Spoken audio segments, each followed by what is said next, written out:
আহারে, এই যে এখন একটা চলতেছে বিশ্বকাপ, এমন মানুষ আছে জীবনে ফজরের নামাজের জন্য ওঠে না, কিন্তু বিশ্বকাপ খেলা দেখার জন্য রাত 4টার সময় টিভির সামনে বসে থাকে। আছে না? খুঁজে দেখেন না। অথচ জীবনে ফজর নামাজ পড়ে না, ফজর নামাজের জন্য জাগেও না, কিন্তু বিশ্বকাপ খেলা দেখার জন্য সেই পর্দার সামনে সে রাত 4টার সময় জেগে থাকে, রাত 1টার সময় বসে থাকে। অথচ এই জীবনটা দিয়েছে কে? আল্লাহ। অথচ সে আল্লাহর গোলামি করার জন্য আমরা একবার পারলাম না ফজরের নামাজের জন্য ঘুম থেকে উঠতাম, সে 1টার সময় পর্দার সামনে বসে থাকি, 4টার সময় পর্দার সামনে বসে থাকি। আল্লাহর সামনে আমরা কি জবাব দিব? একটু চিন্তা করে দেখেন তো কি অবস্থা হতে পারে আমাদের। একবার তো চিন্তা করলাম না, চিন্তা করলাম আল্লাহ দিছে একটা জীবন, যাক খালি ঘুরে ফিরে শেষ করি।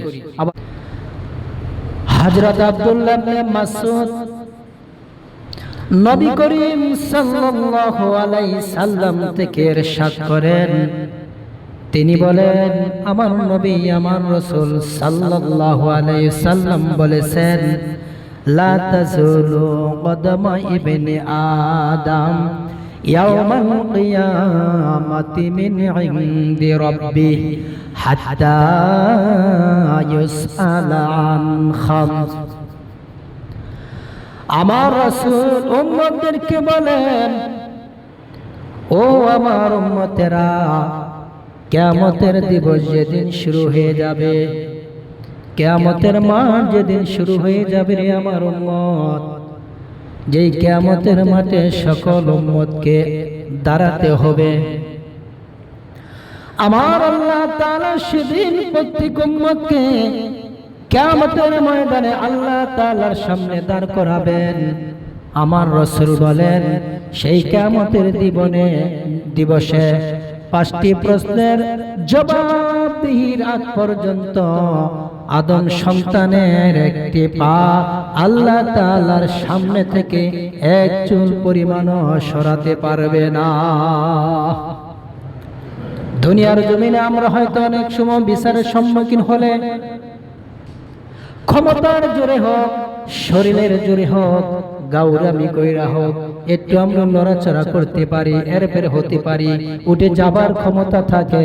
কিন্তু যেদিন হাসরের ময়দানে আল্লাহ তাআলার সামনে আমাদেরকে দাঁড় করাতে হবে, আল্লাহ তাআলা হয়ে যাবেন বিচারক, আমরা হয়ে যাব আসামি।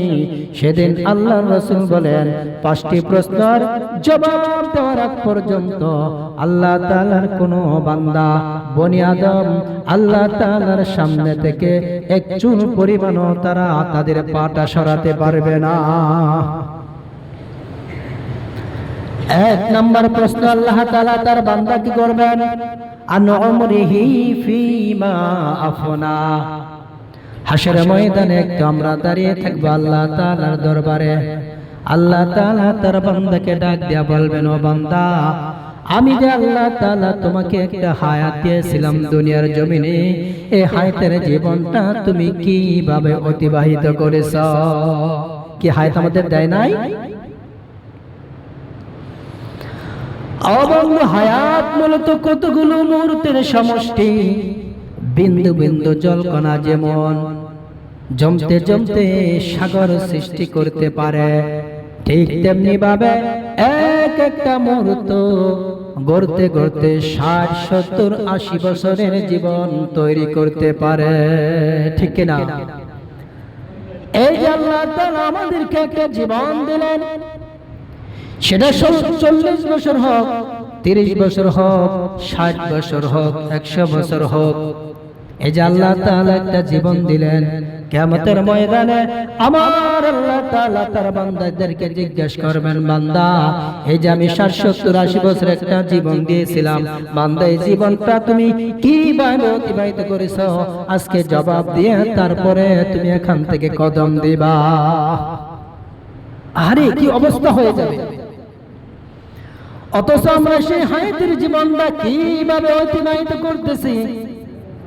আমরা অনেক সময় গর্ব করি, হারে এই সমাজের মাঝে আমি সব চাইতে লম্বা হায়াতের মানুষ, আমার 80 বছর হয়েছে, আমার 100 বছর, আমার 115 বছর, আমার মতো নেত হায়াত এই মহল্লাতে কেউ পায় নাই। কিন্তু আসল বিষয় হলো এই হায়াত নিয়ে এই গর্ব করা ঠিক না। এই হায়াতের জীবনে আমি কি আমল করেছি সেটা নিয়ে গবেষণা করা ঠিক। কি আমল করেছি, সে হায়াতটা আমি কিভাবে অতিবাহিত করেছি সেটা হলো মূল বিষয়। আমার আল্লাহ তাআলা কোরআনে বলেন, আল্লাযী খালাকাল মাউতা ওয়াল হায়াতা লিয়াবলুয়াকুম আইয়ুকুম আহসানু আমালা ওয়া হুয়াল আজিজুল গফুর। আল্লাহ তাআলা বলেন, তিনি সেই আল্লাহ যিনি মানুষের জন্ম মানুষের মৃত্যু যে আল্লাহ তাআলা সৃষ্টি করেছেন, তিনি হলেন আমাদের আল্লাহ। এখন প্রশ্ন হতে পারে, কেন আল্লাহ তাআলা জন্ম মৃত্যু সৃষ্টি করেছেন? আমার আল্লাহ তাআলা বলেন, আইলিয়াবলুয়াকুম আইয়ুকুম আহসানু আমালা। আল্লাহ তাআলা বলেন, বান্দারে আমি হায়াত এবং মওত সৃষ্টি করেছি তোমাদেরকে পরীক্ষা করার জন্য। এই হায়াত এবং মওত এই দুটার মাঝখানে যে সময়, এই সময়টার মাঝে দুনিয়ার জমিনে কে সবচাইতে ভালো আমল করে আর কে সবচাইতে খারাপ আমল করে, এটা পরীক্ষা করার জন্য আমি আল্লাহ তাআলা হায়াত এবং মওত সৃষ্টি করেছি। এমনি তো আল্লাহ তাআলা দেন আমাদেরকে জীবন, অথচ আমরা জীবন পেয়ে আজকে কত কিছু করি, জীবনটা আল্লাহ তাআলার আইনের ভিতরে পরিচালনা করি না। মন যা চায় ঠিক সেভাবে জীবনটা পরিচালনা করি।